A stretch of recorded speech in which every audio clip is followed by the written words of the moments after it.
बुध अष्टमी व्रत कथा। एक बार एक नगर में एक मालिन रहती थी। उसके पति चल बसे थे। उसका एक 4 साल का पुत्र था। उसकी सास कठोर हृदय की स्त्री थी। वह बहू को बहुत तकलीफ देती थी। एक दिन सास ने बहू और पोते को घर से निकाल दिया। वे दोनों रोते हुए चलते चलते एक जंगल में जा पहुँचे। वहाँ एक बड़े पेड़ के नीचे बैठ गए। वहाँ से थोड़ी दूर पर एक गणेश जी का मंदिर था। वहाँ बहुत लोग गणेश जी के दर्शन करने आते थे। दर्शन करके गणेश जी को प्रसाद चढ़ाते थे। फिर वह प्रसाद सबको बांट देते थे। इस प्रसाद से माँ बेटे का गुजारा होने लगा। दोनों गणेश जी की पूजा पाठ में लग गए। एक दिन उन्होंने सोचा क्यों न हम भी जंगल से फूल ला कर बेचें। वे रोज जंगल से फूल लाकर उसकी माला बनाकर बेचने लगे। साथ में पूजा की सामग्री और प्रसाद भी बेचने लगे। इससे उनको आमदनी होने लगी। गणेश जी की कृपा से आमदनी बढ़ने लगी। जल्दी ही उन्होंने एक मकान और एक दुकान बना लिया। एक राजा की लड़की मंदिर में रोज पूजा करने आती थी।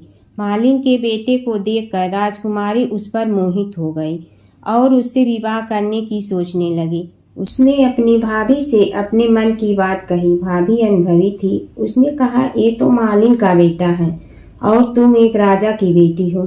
यदि तुमने उससे विवाह किया तो तुम्हारी बहुत बेइज्जती होगी। पर राजकुमारी अपनी बात पर अड़ी रही। उसने कहा, मैंने तो प्रतिज्ञा कर ली है कि उसी से विवाह करूंगी। भाभी ने घर जाकर सारी बात राजा को बता दी। राजा ने मना नहीं किया और विवाह के लिए तैयार हो गए। उन्होंने बड़े धूमधाम से बेटी का विवाह मालिन के बेटे के साथ कर दिया। मालिन ने सबसे पहले बेटे बहू को गणेश जी के मंदिर में ले जाकर पूजा पाठ करवाया और गणेश जी का आशीर्वाद दिलवाया। इसके बाद पूरे नगर में यह बात फैल गई कि गणेश जी की पूजा करने से सब दुख कष्ट दूर हो जाते हैं। इस बात पर सुनते ही नगर के सभी लोग मंदिर आने लगे। मालिन और उसके बेटे की बिक्री और बढ़ गई। उधर उसकी सास के बुरे दिन आ गए। अन्नदाता उससे रूठ गए और वह भूखों मरने लगी। एक दिन वह रोती धोती उसी गणेश जी के मंदिर में आ पहुंची। वहां वह मालिन के बेटे से बोली, मैं भूखी हूँ, मुझे रोटी कपड़ा दे दो, इसके बदले में तुम्हारा सारा काम कर दूंगी। लड़के को दया आ गई और उसे काम पर रख लिया। उसने अपनी दादी को नहीं पहचाना। जब मालिन घर आई तो उसने सास को पहचान लिया। वह सास से बोली, सासू जी आप यहाँ कैसे?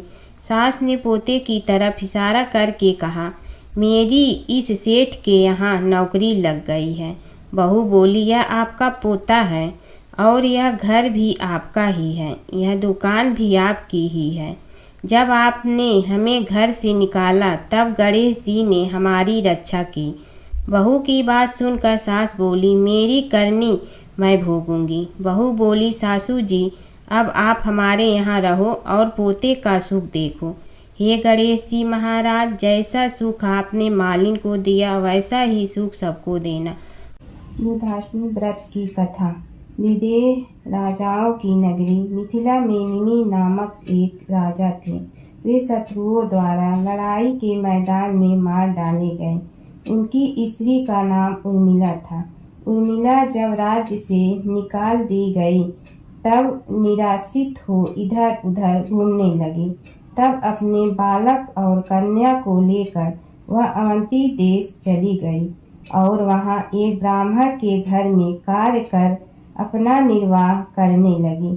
वह विपत्ति से पीड़ित थी। गेहूं पीसते समय वह थोड़े से गेहूं चुरा कर रख लेती और उसे सुधा से पीड़ित अपने बच्चों का पालन करती। कुछ समय बाद उर्मिला का निधन हो गया। उर्मिला का पुत्र बड़ा हो गया। वह अवंती से मिथिला आया और पिता के राज्य को पुनः प्राप्त कर शासन करने लगा। उसकी बहन श्यामला विवाह योग्य हो गई थी। वह अत्यंत रूपवती थी। अवंती देश के राजा धर्मराज ने उसके उत्तम रूप की चर्चा सुनकर उसे अपनी रानी बना लिया।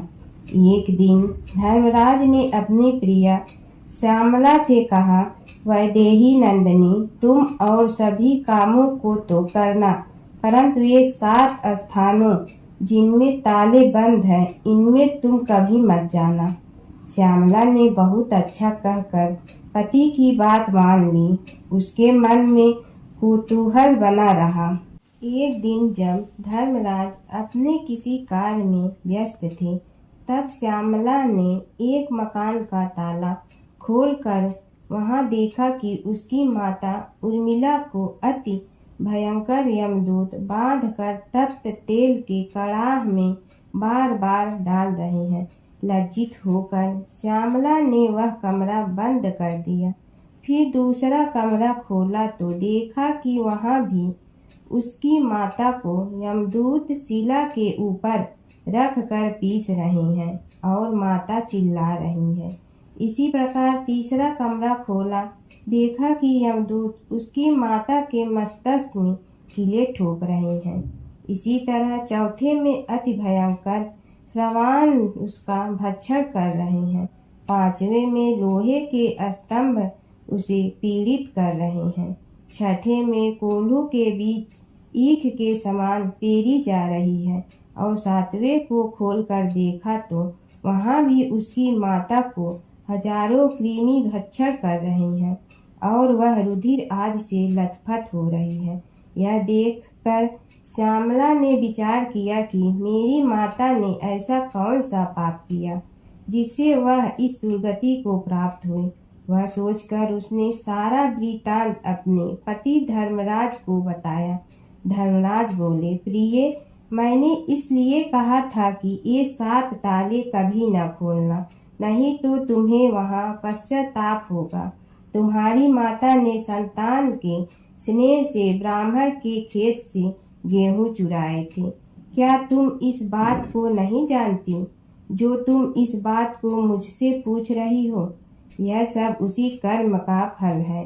ब्राह्मण का धन स्नेह से भी भक्षण करे तो भी 7 कुल अधोगति को प्राप्त होते हैं और चुरा कर खाएं तो जब तक सूर्य और चंद्रमा और तारे हैं तब तक नरक से उद्धार नहीं होता। जो गेहूं इसने चुराए थे वे ही कृमि बनकर इसका भक्षण कर रहे हैं। श्यामला ने कहा, महाराज, मेरी माता ने जो कुछ भी पहले किया वह सब मैं जानती हूँ। फिर भी अब आप कोई ऐसा उपाय बतलाएं जिससे मेरी माता का नरक से उद्धार हो जाए।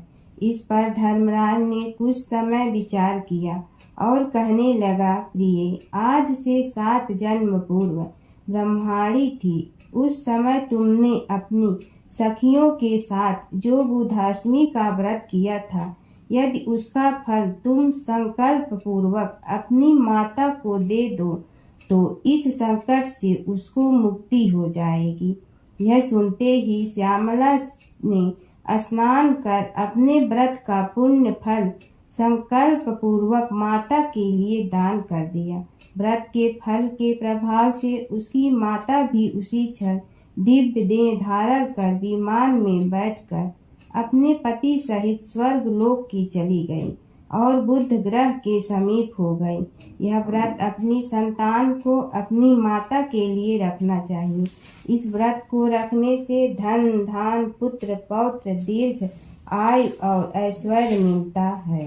बुध अष्टमी पर कई स्थानों पर भगवान शिव और पार्वती की पूजा की जाती है। भगवान विष्णु और भगवान गणेश की भी पूजा की जाती है। इस दिन घर को अच्छे से साफ सफाई करके इष्ट देव की पूजा करनी चाहिए। शास्त्रों के अनुसार बुध अष्टमी के दिन भगवान की पूजा करने से जीवन में सकारात्मकता और शुभता आती है। माना जाता है कि बुधाष्टमी का संबंध वैवस्वत मनु की कथा से भी है। इसके अनुसार मनु के 10 पुत्र और एक पुत्री इला थी। इला बाद में पुरुष बन गई। कहानी के अनुसार मनु ने पुत्र की इच्छा से मित्रा वरुण नामक यज्ञ किया। हालांकि यज्ञ के परिणाम स्वरूप उन्हें एक पुत्री का आशीर्वाद प्राप्त हुआ। उन्होंने बेटी का नाम इला रखा। मित्रा वरुण ने इला को अपने कुल की पुत्री और मनु इल का पुत्र होने का वरदान दिया। एक बार राजा इल शिकार का पीछा करते हुए एक ऐसे स्थान पर पहुंच गया जिसे भगवान शिव और पार्वती ने आशीर्वाद दिया था। आशीर्वाद के अनुसार जो भी इस स्थान पर पहुंचेगा वह एक सुंदर स्त्री बन जाएगी। इसलिए जैसे ही इल जंगल में प्रवेश करता है वह एक महिला इला में बदल जाता है। इला की सुंदरता का प्रभाव बुद्ध पर पड़ता है और वह इला से शादी करने का फैसला करता है। वह इला से शादी करता है। इला और बुद्ध के इस विवाह को बुद्धाष्टमी के रूप में मनाया जाता है।